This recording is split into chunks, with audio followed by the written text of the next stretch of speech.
Amateur, and I work with Litquake.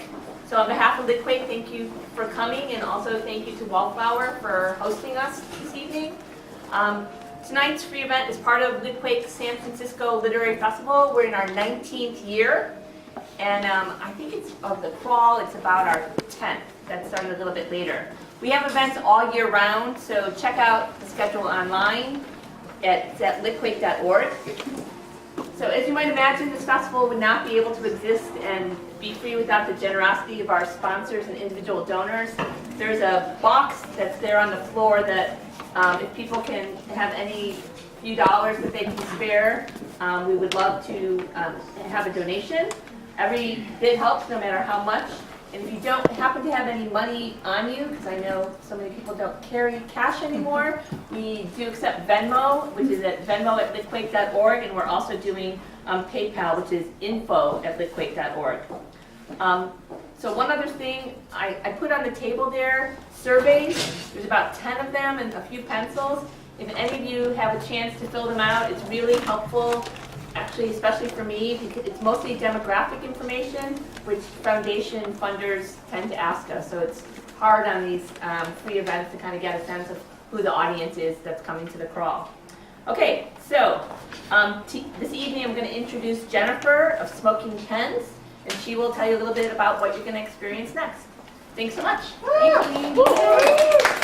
Thank you so much for coming. My name is Jennifer Ng, and we are Smoking Pens. First, I just want to thank you, Litquake and Litcrawl, for hosting us. This wouldn't have happened, and I have participated in this before, but not in this place, which I also want to thank you, Lindsay. She's recording right here. She's the owner of Wallflower, so I encourage you to explore the shop, because she has generously offered her space, and what a great space this is. So thank you so much. And so Smoking Pens, we're a writing group that started last year during the summer. I was kind of going through a time where I wanted to connect with other people of color, specifically women of color. And so I reached out online, and a lot of response erupted. I was really surprised. And so this is how the group started. And it's amazing what we have been able to do in a year. And now I'm so proud to present the writers that we have here today. There's 6 of us today, and I'm going to be introducing them one by one. And also some of us has written books, and so if you would like a copy of our writing, please come and see us afterwards. And we hope to see you later at the after party. And let me just begin. So to start, Sabina Khan-Ibarra is a writer and editor with work published on Blog Her, Huffington Post, In Culture Magazine, Brown Girl magazines, and other outlets. She is the founder of Muslimah Montage, a platform for Muslim women to share their diverse stories. Sabina is constantly working on trying to make space for Muslim women within dominant narrative. She is an MFA creative nonfiction candidate at San Francisco State University. Sabina spends her days wrestling and reading in that order with her 2 children when she isn't writing. Thank you. Okay. So this is my first time reading in public my work, so bear with me. Okay. My first poem is called My Own Words. They say that I was at his whim, that I fell in love with him, a murderer, a hater of women, an egotistical man. They say that I told fables to stay alive, that I was merely a storyteller, a suspension, a distraction, a prolific woman. Their rumors about me are outrageous. They say my stories were filled with lust, pretty breasts, luscious thighs, nights of passion. But that isn't my story. Not through martyrdom, defeat, or seduction, but my cunning imagination, my measured wisdom, and my enduring strength did I save a kingdom, save the lives of thousands. Allow me, the woman, to tell the tale, translate the words, paint the images. Beware. The story isn't erotic in the way you want it to be. It is sexy only because I, a woman, succeed in the end. I am the valiant hero. And now that I have your attention, let me tell you the story of those long nights.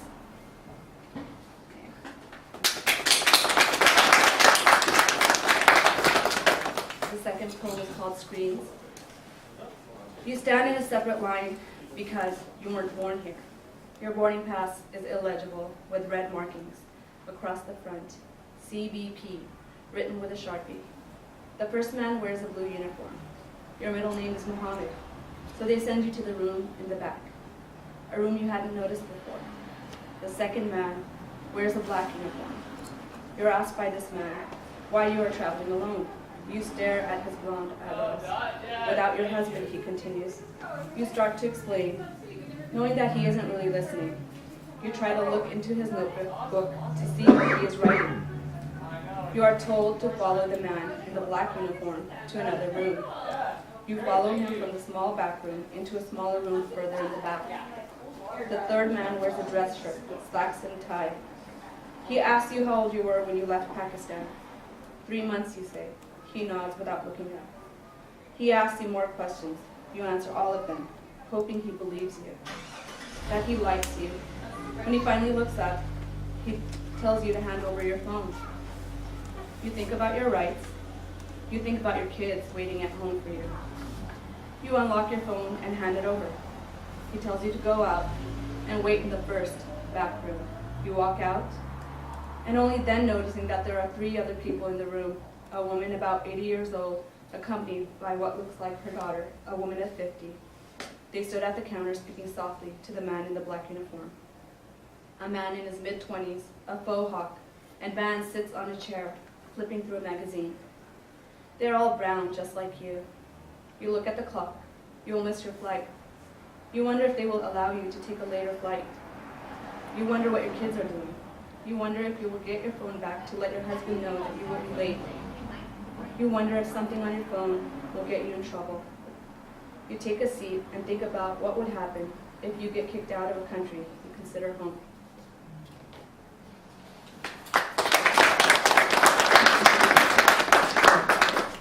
The next poem is called Getting an Education. Earthquake drills. Hide under the table or in a doorway. Cover your neck. Fire drills. Stop, drop, and roll. Lockout drills. Lock the door. Get on the floor. Be quiet. Wait in the dark until the noise stops. Email from the principal. The school is in a shelter in place. We are not allowing visitors until the shelter in place is lifted. Thank you. And this is what happened. I prayed for what, I don't know, and I went to the school, wondering where he was. And behind the barricaded door, in the dark, they let him play Connect 4 while he waited.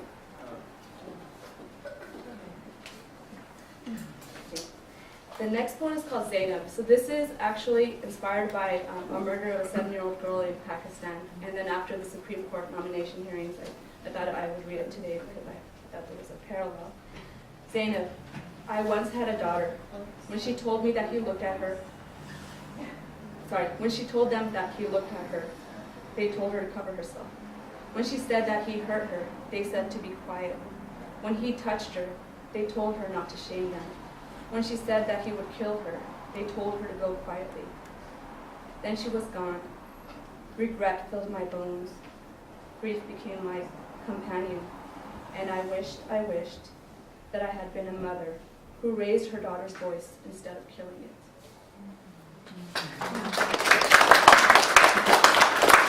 This is my final poem, and it's about my daughter. It's life, hopefully. The way she is and the way I wish I was. A stolen piece of white printer paper, chubby hands, scribbling, drawing, circles and hearts, brightest of red, coloring. Outside, the harsh lines. She hides her artwork under her bed with the rest of her treasures.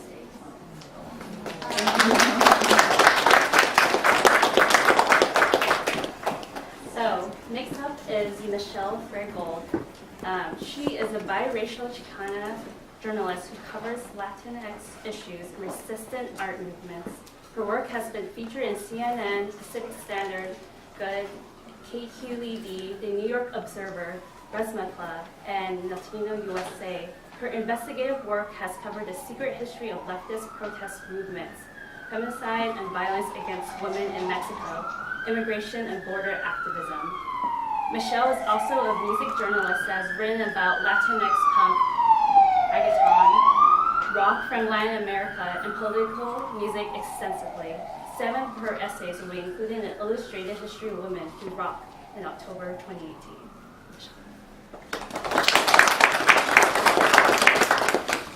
So I'm going to be reading 3 poems, and then I'm going to read one essay from Women Who Rock.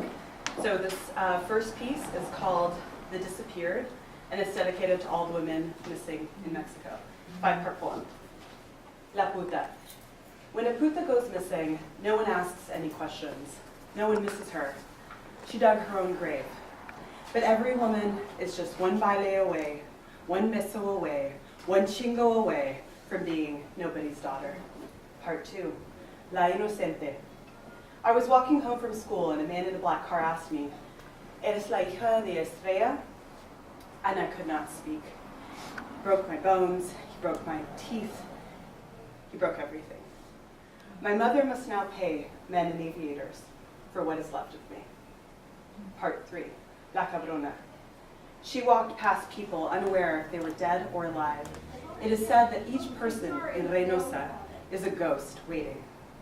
She gave each victim a name, a face, a story.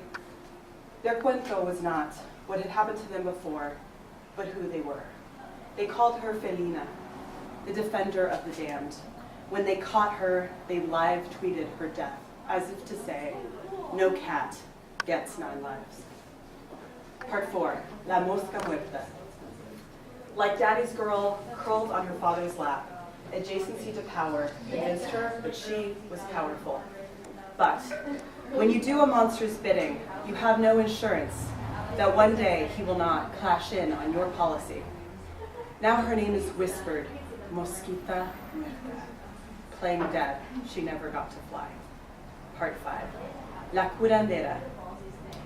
A witch works for no one but herself. She is her own authority. She knows the power of prayer. She knows she can read you before you can read yourself.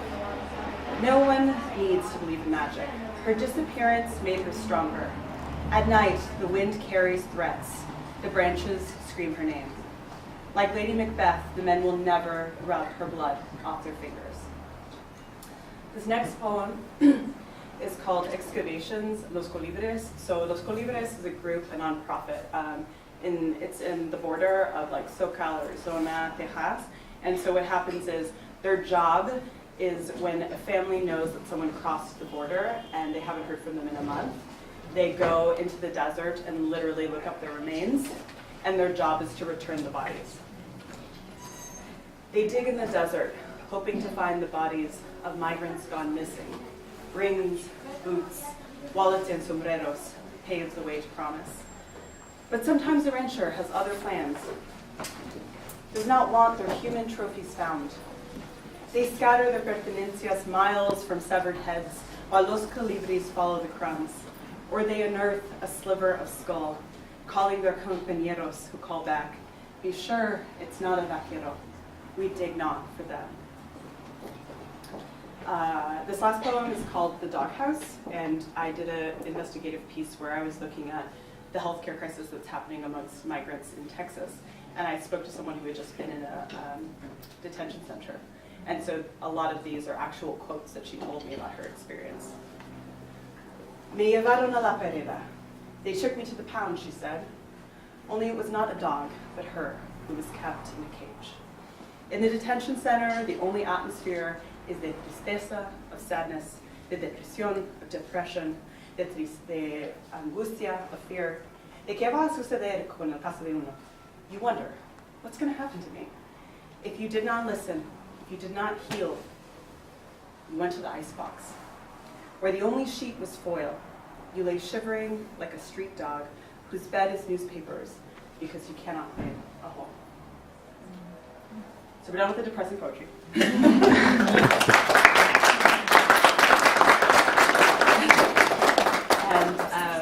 So this book is called Women Who Rock. It came out on October 9th. It's 104 essays about different women who changed the course of music history.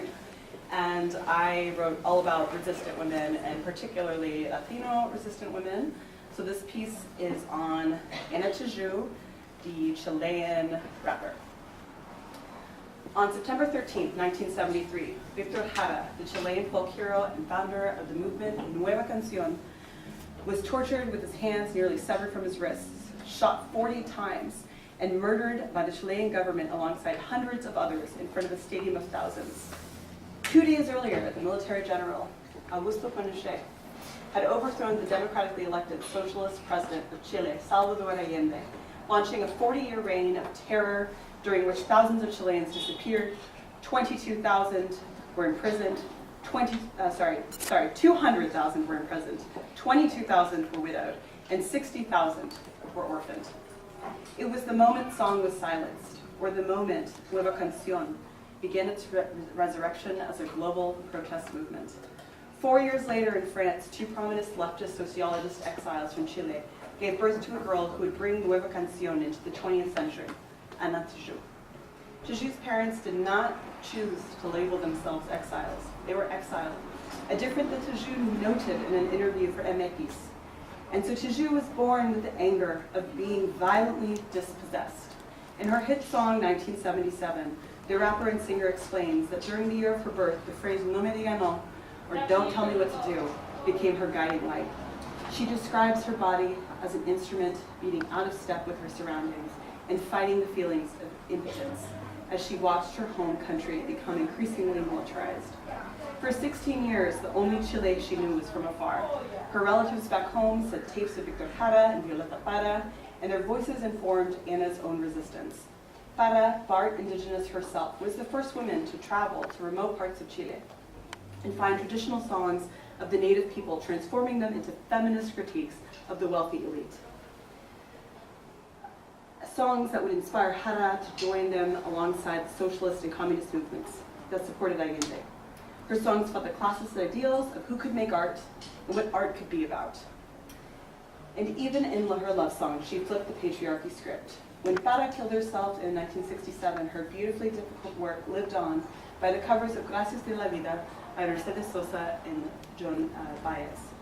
These artists translated the suffering of Chileans with a pop veneer instead of a raw, luminescent anger, emboldened their work, as it would for Tijoux. As Tijoux developed her across indigenous and oppressed populations, instead of numbing herself to the cultural amnesia prevalent in pop culture of Chile today, Tijoux chose to confront subjects like feminicide, police brutality, confront subjects like environmental destruction, patriarchy, and political corruption. So I'm going to fast forward a little bit because we have limited time. So for Tijoux, feminism is not a commercialized product of pop stars to coronate themselves with. Rather, it's an ideology that she feels needs to be adopted by all to combat machismo. High rate of sexual assault, limited opportunities for women, and feminicide plaguing not only Latin America but the world. In her song, Antipatriarca, the lyrics are both her declaration of freedom and a manifesto against patriarchy. The song discusses all the roles women can take on: ally, partner, teacher, daughter, mother, friend, anything that women want to be. Tijoux's music and ideology are about transcending the roles assigned to women and deconstructing the imposed idea of women as sex objects. In her critical essay for Walker magazine, La cultura de la basura, the culture of trash, Tijoux portrays the way women art performers are made to denigrate themselves by performing for the male gaze. Now, the formerly exiled, patriarchy is like oil seeping into our water and our environment, contaminating everything it touches. The only way to stop it is to fight back. Tijoux's music gives voice to women who can see the role that society wants us to play and gives us a different role. Like the founders of Nueva Canción movement, Tijoux conceived the global struggle for liberation as a matter of life and death. As those before her, the only life worth living is one that honors the struggle.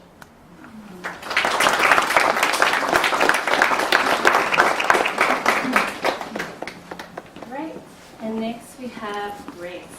Grace Hwang Lynch is a San Francisco Bay Area based freelance writer with a focus on Asian American culture, food, and family. Her work has appeared on Public Radio International, NPR, NBC, Shondaland, and Salon.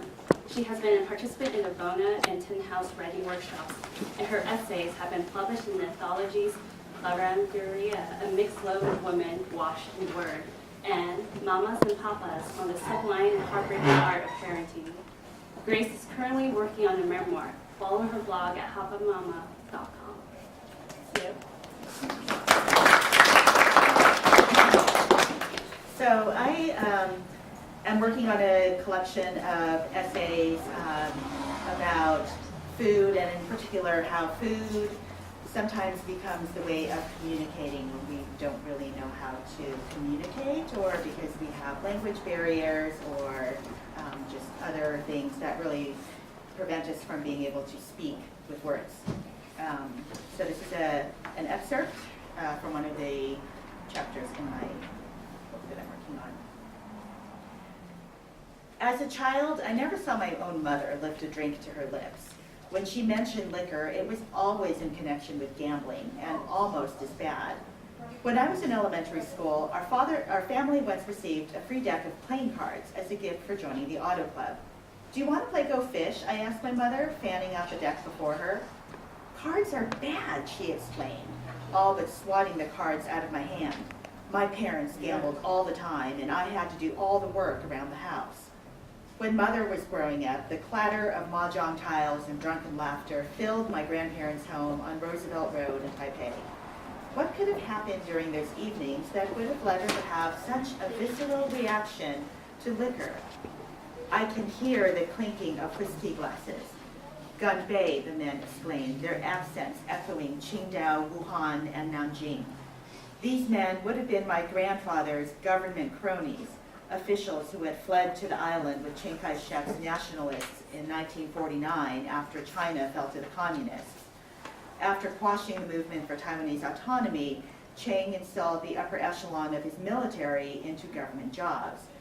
Even though my grandfather's ancestors had crossed the straits from the Fujian province hundreds of years earlier, he managed to infiltrate the nationalist regime, leading a team of engineers overseeing the island's dams and reservoirs.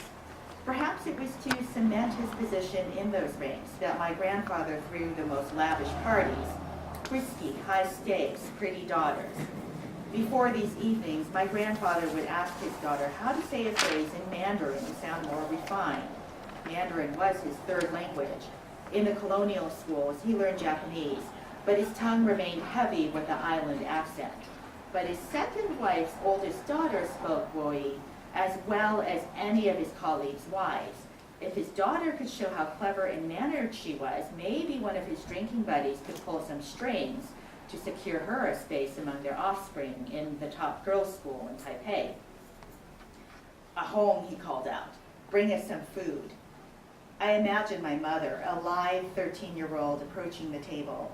Red-eyed men leer at her. Maybe an officer runs his gnarled hands over her body as she smiled and dropped a bowl of boiled peanuts on the table, squirming away. "My children will never be around drinking or gambling," she vowed. As a grown woman, a home's pantry in California holds only 2 bottles of wine. One clear bottle of mijo rice wine for cooking, and one opaque brown bottle of Lancers to be offered to dinner guests, who would most likely decline sending the bottle back to its circle of dust on the shelf. A can or two of beer lingered at the back of the fridge, a holdover from our Midwestern days when common decency dictated cracking open a cold lager for the plumber while he lay on his back fixing the garbage disposal. Our neighborhood in San Jose was called the Almaden Valley, a suburban area where social activities revolved around Girl Scouts and PTA meetings, which my mother rarely attended. She did attend a Girl Scouts mothers meeting, which was required at the beginning of each school year. I remember her going out to one particular event at the troop leader's house. She carefully picked out an outfit, probably one of those silky blouses that tied at the neck with a pair of coordinating slacks. Afterwards, she came home to report not so much about the topics of discussion, but about the cheesecake that was served. It was covered with cherries, Mother described, but it was set on an end table at the opposite side of the room. I wanted to try it, but nobody else was eating, and I didn't want to walk across the room to get it. Just a few miles away from our house, the Almaden Winery bottled gallon jugs of rosé and chablis. On our way to piano lessons, Mother drove us past the shopping center with the Mervyn's department store, where we bought 2 socks and turtlenecks. Across the street was a cluster of pastel single-story homes trimmed with bric-a-brac and shutters with heart and flower cutouts reminiscent of the Nordic homelands of the area's early orchardists.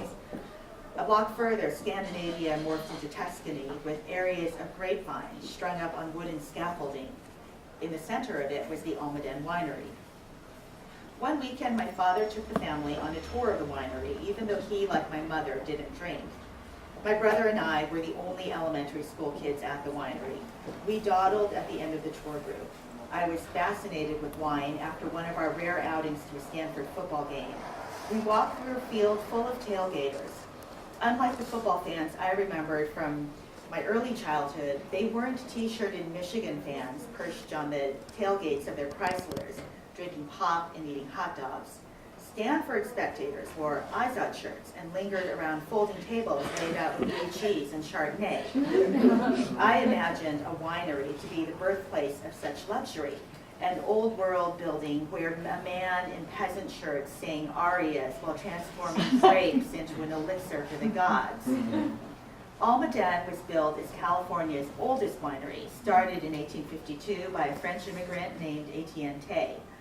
By the 1980s, the Almaden Winery had grown into an industrial operation. We walked into what looked more like a clean room where metal vats of grapes were crushed, the juice pumped into giant oak casks. And the smell, I imagined wine to be like Welch's. Instead, the sour odor of some rotting fruit socked me in the face. I held my hands over my nose as the tour guide led us over the catwalk through the factory. We didn't buy any of the winery's products at the end of the tour. Instead, we simply got into our Toyota and drove home. As I entered high school, there were rumors of keggers and toga parties where other kids, mostly jocks and cheerleaders, mostly white, grew up in the bushes and passed out in other people's bedrooms.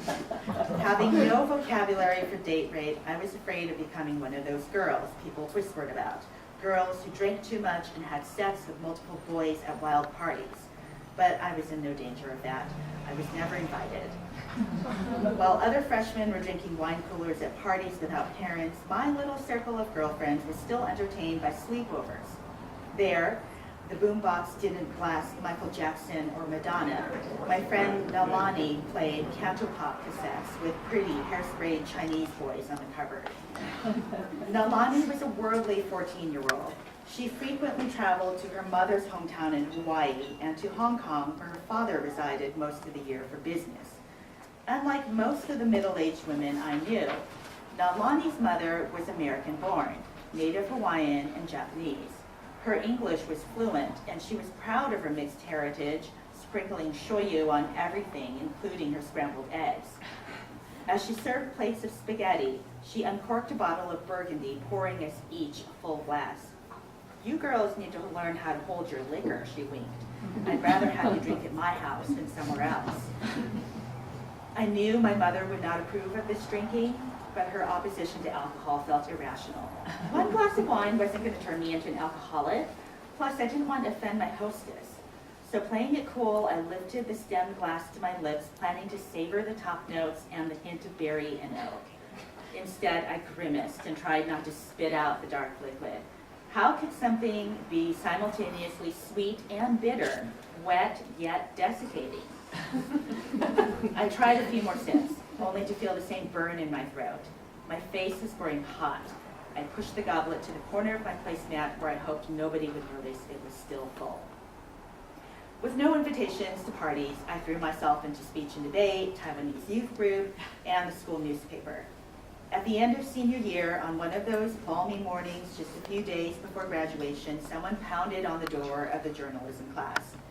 "The Almaden Winery is on fire," he yelled, pointing to the black plume of smoke in the distance. Our photographer grabbed his camera, making a run for his Camaro in the school parking lot without even stopping to ask for permission to leave the campus. The Almaden Winery, as we knew it, burned to the ground that day. The vineyards and tasting rooms soon replaced the condominiums.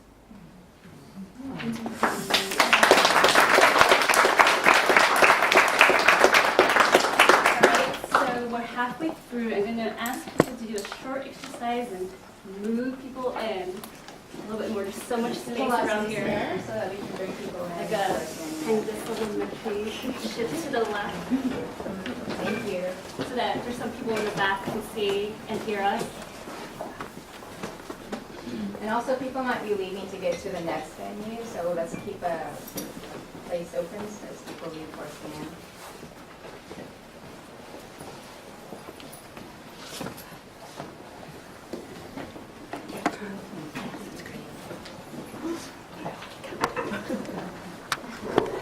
All right. We'll just sit here if someone needs to sit. Yeah, there's still some people in the back if you want to come in. Not worry, we're not going to bite at all. It helps everyone be able to hear. Yeah, it helps us like block out the noise first of all. Okay, so next we have Melissa. Melissa Hwang is a writer and independent journalist. She is the founding editor of Hyphen, the former director of the San Francisco Writers Corps, and alumna of Bona.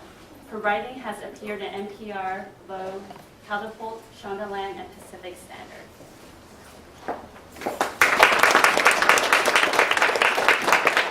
Hi, thank you so much for coming to our reading. I know there's a lot going on during Litcrawl, so I'm very happy that you chose us. Thank you. All right, so I write mostly nonfiction, and I'm from Texas originally. And it's one of the things that I say when people ask me, like, oh, how do you identify? I'm like, as a Texan. And which is sort of a joke, but also not, because when you are a Texan outside of Texas, it can be very othering. So I wonder a lot about how Texas shaped me and how my family got there. And so this is a story about the immigration story from my mom's side of the family. And it's very interesting to me, but it's also in a lot of ways very typical of the Chinese American experience. And I'm reading from an essay that was published earlier this year in Southwest, the magazine, and it's called Counter-Revolution. So I'm just going to read some excerpts. All right. My siblings and I stand in the utility room in front of the giant cardboard box full of cardboard boxes. The box is large enough to fit all of us. At 15, I'm the eldest, so I have the plan. Here, I say to my sister as I bend into the giant box and lift a smaller but still large box out. We make a stack of boxes and then sort them for quality. The good ones stay with us. The beat-up ones go back into the giant box. Twice a week, a recycler stops by my grandparents' grocery store and drags the box of boxes out of the utility room, through the store, and out the front door, emptying its contents into a waiting truck. He recycles them in Juarez, just on the other side of the border from El Paso, Texas, where our store is. My sister and I pull our boxes into the store, our 8-year-old brother following behind. We pull them past the Formica table at the rear of the store where my grandparents eat dinner, and stop in front of the freezer. Here we set up our operation, opening up all the boxes and connecting them, fitting smaller boxes into larger ones. We construct a multi-room house, and I asked Grandpa to cut out some windows for us with his box cutter. Then we crawl into our little house and decorate the interior with markers and whiteout. The spot where we set up our cardboard house is still part of the store. It's past the butcher counter, before the beer and soda coolers, but it's filled with the personal. Medications, old shoes, a small TV with a VCR. Sometimes we sit at the Formica table and watch The Sound of Music, The Wizard of Oz, or Giant, the 1956 James Dean movie about a wealthy Texas ranch family. These are the few movies that my grandparents have on VHS, taped from TV broadcasts. We fast forward through the commercials.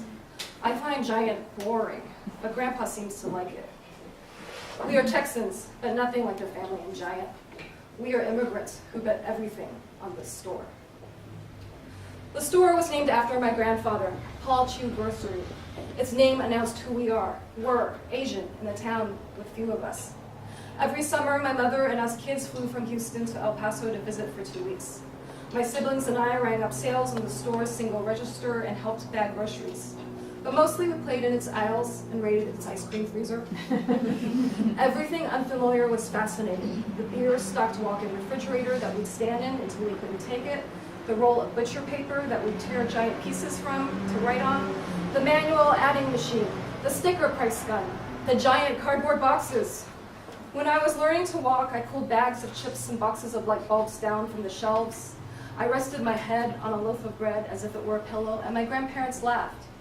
Not until I was much older did I understand the sacrifices my family made and the opportunities the store gave us, the lavishness of using a loaf of bread as a pretend pillow. At home in Houston, my mother spoke a standard Hong Kong Cantonese with us and our father. But in El Paso, with her family, she reverted back to village dialect. It was the Cantonese of where she was born, an accent that marked our rural origins. Today, on rare occasions in San Francisco, I will hear it in passing, and its melody will sing straight to my heart. I'll want to turn around and follow the speakers, tell them I come from the same place, but I can't speak it, can't prove I'm one of them. My grandfather grew up one of 8 children in a family that farmed rice. 3 of his siblings did not survive childhood. When he was 13, the Second Sino-Japanese War interrupted his education. He remembers bowing to the occupying Japanese soldiers whenever his family took their goods to market. He married my grandmother in an arranged marriage. The eldest of 5, she had spent her childhood looking after her siblings, never attending school. Staying in the village meant that you would always be poor. After his daughter, my mother, was born, my grandfather left by himself for Hong Kong and eventually America. He opted to come by plane rather than ship, a choice that would get him to America faster, but cost 3 times as much. It took almost 3 days making connections in the Philippines, Guam, and Hawaii before landing in San Francisco, where he was detained by immigration. To relieve their boredom, the detainees pooled their money and asked a janitor to buy a TV for them. Although they didn't understand much English, they watched the images of this country they hoped to join. After 2 weeks, my grandfather was released and took a train to El Paso. An ancestor had come to America to work on the railroads, and his son, my grandfather's uncle, had trained at Fort Bliss for several months before being deployed to Europe for World War I. He liked the son so much that he returned to El Paso after the war. This is how my family ended up in the Texas desert. Like many immigrants, my grandfather went to work for relatives, slowly paying off the debt he owed them for bringing him to America. He learned English and Spanish on the job, working his way up from stock boy to the assistant manager of a grocery store. After 7 years, he sent for his wife. After 17 years, in 1967, they struck out on their own. Because they had little money, they could only afford to buy a store in a low-income neighborhood. Everyone told them that the particular store was a bad idea. It wasn't in a good neighborhood. It wasn't on the corner. It cost too much for what it was. But what other chance would they get? My grandparents and their American-born children moved to El Segundo barrio, living right behind the store. The living quarters were behind the utility room, which was behind the retail space. Like the cardboard house my siblings and I built, each section was arranged one behind the other, all contained within one building. I'm going to skip forward now. During this whole time, my mother hasn't been brought over to America, so she was separated for almost 20 years from them. So I go into a little bit about how the store was run, and then I write a little bit about visiting the village with my mother later. And so I'll just read this one last piece to kind of bring it all together. Sometimes I try to find a village on Google Maps, but it is too small to have a name in English, and I cannot read Chinese. I retrace our steps from the trip. We drove about this long, which means we went about this far, which means it is somewhere in this area. I come from the same place, but I don't even know where it is. Thank you.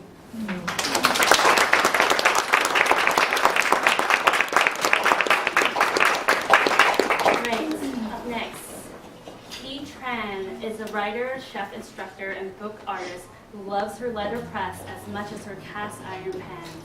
Based in the Mission District, she's inspired by the many ways that migration continually reshapes our stories and traditions.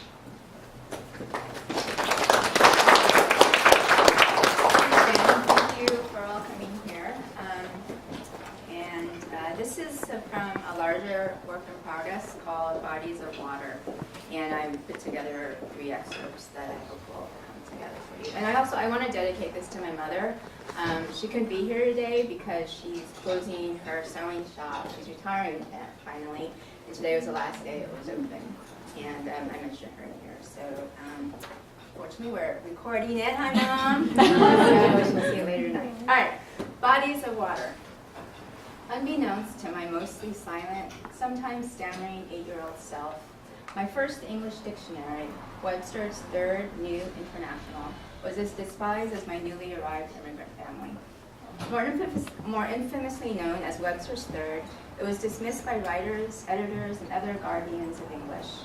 Leading national magazines such as The Atlantic and The New Yorker decried its attacks on the language. The New York Times ran not just one, but several editorials calling for the dictionary to be put out of circulation. Critics were outraged that it accepted changing usage, dissolving differences between the dignified and the vernacular.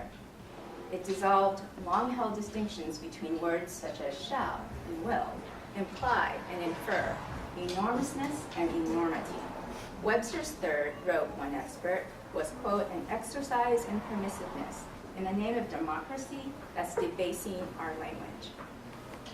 Fortunately, I had no idea yet that I was cradling in my second grade hands a degradation of Western culture. Webster's Third was, for years, my biggest book, heavier even than the Bible. And I remember hours upon hours in my bedroom tracing its line drawings and memorizing its end-paper charts.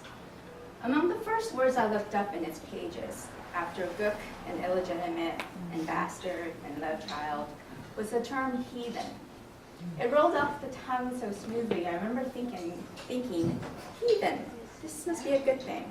The words were playground names, pronounced by the kids at Thomas Hartbitten Elementary, as I stood inside a circle at recess, answering questions about who I was, where I was born, why I was in the U.S. As children can be, my classmates were as matter-of-fact about their curiosity as their labels. My shame only came later, in the quiet of my bedroom, my red dictionary open on my lap. In the Church of the Reorganized Latter-day Saints, which was headquartered in my new home of Independence, Missouri, the United States of America, baptism is a sacrament for which one must prepare with steadfast seriousness. No easy sprinkling of water on a newborn's smooth forehead. Oh no. Here, for the full cold immersion to wash away one's sins and accept the grace of the Father, the Son, and the Holy Ghost, one must have the clarity and commitment of an 8-year-old. In the preparation for my death and rebirth, a year of study lay ahead. Very early on in my reading, specifically when I compared Genesis 1, verse 3 with verse 16, I started thinking of the Bible as another thick anthology of myths and legends. I was going through a fairy tale phase then, and the scriptures meshed perfectly with so many other magical explanations for human survival. Somewhere between Numbers and Deuteronomy, I looked up the word atheist. My dictionary did not label it as a derogatory term, yet I heard the ugliness whenever it was used by the adults around me. I wrote out the word on a little piece of paper and hid it in the back of my dresser. I knew better than to tell my Sunday school teacher or the elders at Walnut Park Church. Best to keep mum about the truth, play along with these strangely gullible adults. Still, every week, I envied everyone in the pews who got to nibble a cube of bread and tip back the flared shot glass of grape juice. I did like singing their hymns, and even better, I liked not being called names by their children. Baptism didn't seem such a difficult price to pay, if not to a non-existent God, at least to obliging sponsors and well-meaning neighbors. East Silent Lake lies in the pockmarked glacial plains of central Minnesota, one of the two stern eyebrows of water that curve 3.5 hours northwest of the Twin Cities. It was summer, and I was wearing white. I was wearing a white two-piece suit. My mother had sewed me a modest A-line skirt and a matching miniature blazer with notched lapels. No frilly ruffles, no delicate lace. Christianity was a job, an entry-level position on that long, tough ladder up toward becoming a real American. And she made sure I was properly dressed for the work. Gathered on the lake's narrow shoreline were strangers from an extended family of churchgoers, present to witness my baptism and confirmation. My mother was somewhere there. She had driven us north from Missouri for the night. but she was lost in the crowd. I didn't know the priest standing next to me, but that was unimportant. He put his hand on my shoulder and guided me into the lake. I hesitated, afraid of the whisk of pondweed further out, their beckoning fronds hiding who knew what dangers. But the priest encouraged me further and further, deeper and deeper, until the water lapped up past my waist. The priest turned me to face the shore and then showed me how to cross my arms over my chest. He nodded encouragingly when I hesitated, not wanting to mimic a corpse, and with one of his own hands secured mine together tightly. His other hand cradled the back of my neck. Distant voices rose together from the shore in an unfamiliar hymn. The priest counted down quietly under his breath for me. 3, 2, 1. As I stiffened my body, closed my eyes, and clenched my lips. For weeks at the YMCA, I had practiced blowing out water from my nose, puffing over and over again, as I taught myself not to breathe, or swallow, or panic. I glowed when the priest told me I had done well. No coughing, no flailing. Such a calm, grown-up little girl. We headed back to shore. As the priest and I left behind the pondweed and crossed the sandy shallows, emerging slowly from the water, the adults on shore stopped smiling and started pointing and shouting. Puzzled, I looked down and saw that from my toes to my knees, scores of glistening leeches had latched onto me, a dense scattering of dark plump commas marking my pale skin. Descended from an ancient annelid, leeches unify mother and father in one slim body. Unlike most freshwater invertebrates, they can extend a certain nurturing presence in the early lives of their offspring. While others evade parenting, some leeches hover protectively over their cocoon, rippling in the water to ward off any lake inhabitants looking to snap on their tender young. As each of the eggs hatch, a tiny replica latches onto the underside of its parent. Once all 2 or 3 dozen have locked on, the adult begins swimming toward its prey. In some species, the parent makes the first bite, breaking skin too tough for the young teeth. Other parents, less helicopter, more slapper, drop off their little ones and swim away, undulating through the water without a look back. In this way, leech babies of many different stripes are carried to their first blood meal. I'm pretty sure I didn't scream. Someone ran into a nearby cabin and returned with a blue carton. As a thick rain of salt fell over my feet and shins, one soft black blob after another fell right into the ground. I blinked as water dripped down my face, down my hair, down my legs. Clear water blended into red rivulets, and I watched my blood and remnants of the lake mix in an ever-shifting pattern of liquid offering.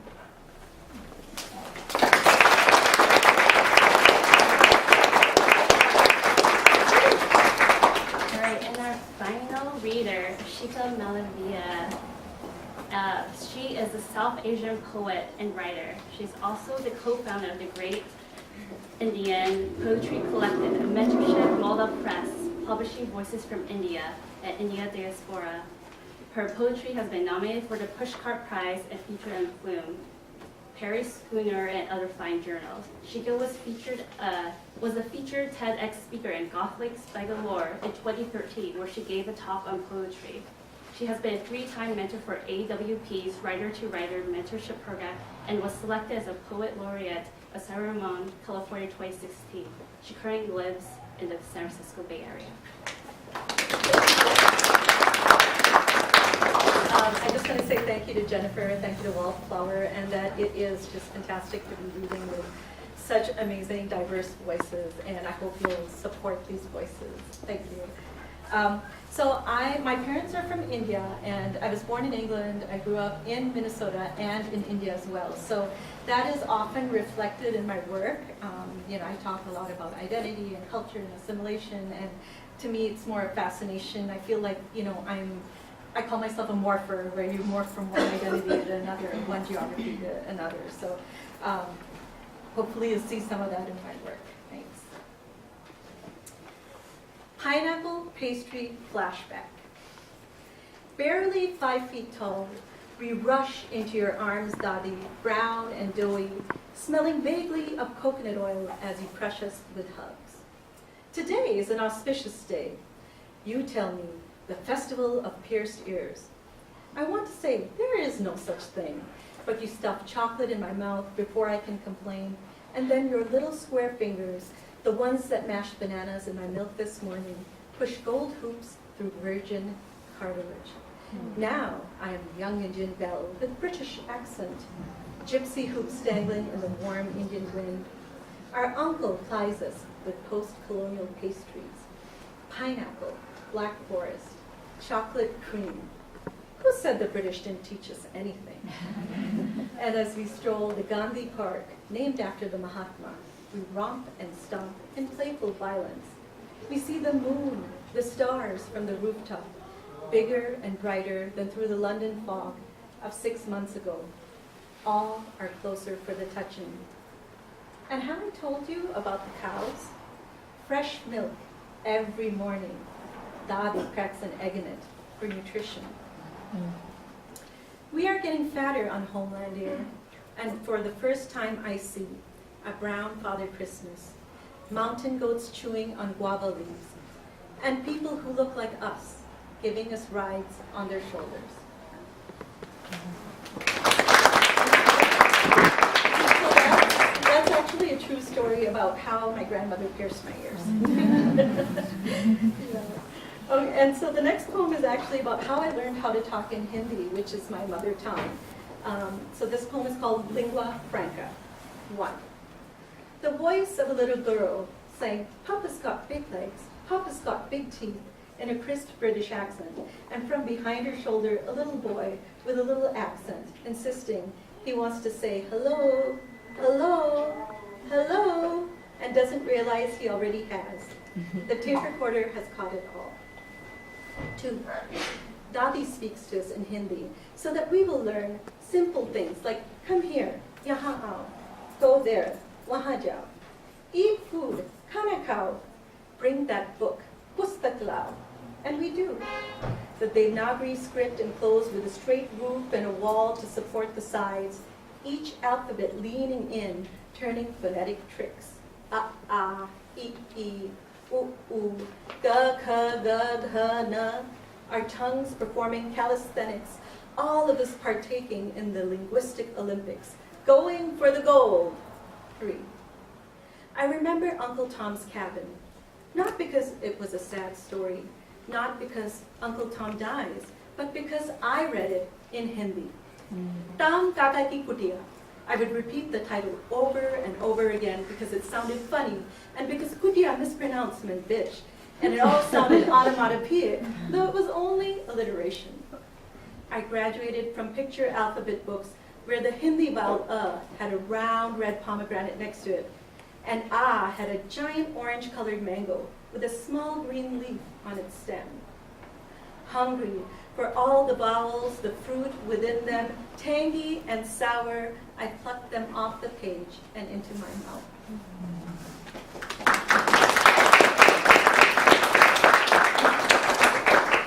The next poem I'm going to read is something which I think a lot of us get if we look like we're from somewhere that's not in the United States. Is where do you come from? Where do you come from? And I used to get that a lot when I was little. And so I wrote a poem to sort of reply to that, where I come from. My country is rough silk.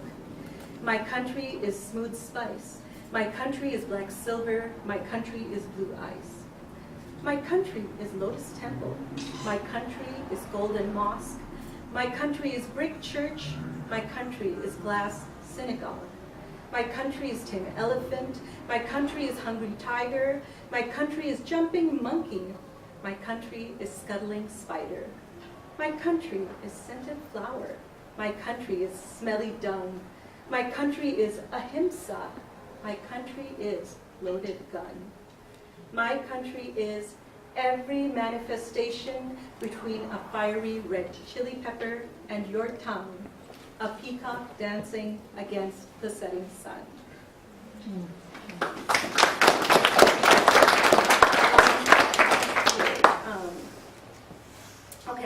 poem about mangoes because I think people love mangoes. I love mangoes. And sort of taking back the mango because in my culture, especially if you're a writer from South Asia, they're like, oh, it's such a stereotypical thing, monkeys and mangoes. But no, I'm taking the mango back. So. Mad about mangoes. You might think it sounds cliched and exotic, but I'm going to write about mangoes as if my life depended on it. I can hear you snickering when they say her breasts are like juicy mangoes. And then your disbelief when you look and realize they actually are. In the Mahabharata, they call it the complete fruit, sampurna. Eat a mango, and all needs are satisfied, all nutrition delivered. Mangoes can be salvation, the shape of the ear of the Buddha, a paisley embroidered on silk, carved on doors. And if you must eat them, buy them by the crate, then soak them in a bucket and cool them. For each mango has a sun burning within it. Of course, size matters, and color too. The small, raw green ones taste good grated, salted, pickled, and the bigger, fleshy ones have threads that get stuck between teeth. And the ones that are not so big or so small, they're the sweetest of them all. Puncture a hole in its head and suck until deflated, until its yellow blood stains your teeth. Lastly, be thankful you're not a cross-dresser named Mango or the Bollywood vamp Mango Dolly who captured Indian cowboy Quick Gun Murugan's heart and took a bullet for him, because being named after a fruit spells trouble.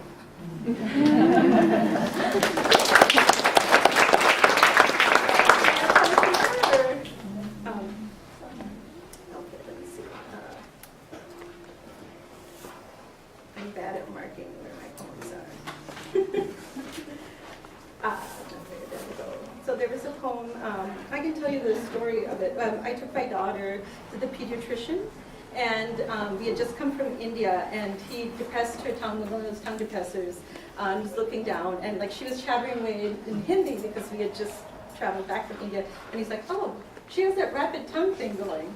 And, I just thought that was a very, strange comment, and I don't think he was trying to be racist or anything, but the moral of the story is be careful what you say in front of a poet, because you never know. It might just turn into a poem. Yeah, so here we go. And I'll make that my last poem. Here we go. A rapid tongue thing going. Dear Mr. White Caucasian pediatrician, flattening my daughter's tongue and peering down her throat while remarking, she has that rapid tongue thing going. The tongue that you call rapid has 1,000 fires in it and 1,000 showers of lotuses. Perhaps we do speak as if we have to catch a train. Each word is poised at an overcrowded station on our tongues, bound for India and back within milliseconds. With our clove and cardamom scented breath, we spread the fragrance of our pungent lives, and in the span of a minute, we find out how Auntie is doing after the flash flood in her village, and when the next sari sale will be, or where the best bitter gourds are available, or how the thesis on language acquisition is going. A rapid tongue can trace the world in one lick with the force of a ghost chili kick. So next time, please don't ask me why we talk so quickly, so harshly, so loudly, unless you want to ask nicely.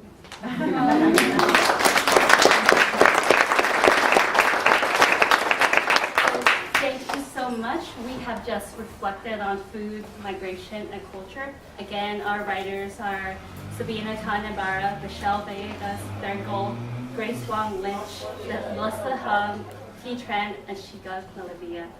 And I'm Jennifer Ng, and thank you so much to Wallflower, Litcrawl. I hope you find more areas around, more events to go to tonight. There's a lot of great writers out there. And feel free to talk to us. We have some books that we still have that we would love to have you read. Again, thank you. Because you're the ones who matter the most to us. And if anyone has a chance, I only have about 10 surveys, but it really does help with our foundation funding. So I'd really appreciate if people could go fill them out. And also feel free to support. There's a box. And I do have a there. box here if anyone has a few extra dollars that they would also like to support Litcrawl so that we can do. We have 108 events tonight, and they're all free. Yep. So That helps with everything else. So please help out. Thank you so much. Thank you for coming. Thank you. anyone doing surveying? Thank you. They're real quick. It's only like Oh, 10 really? questions. The same one? I have to go to this one. I have to respond to your email and I'll say like next week. I was at that one. That was such a fun. That was so diverse. I loved it. That was one of my favorite events I've ever done. Yeah, it was really great. The box was right there on the. Thank you. Literal cardboard box. That was probably not.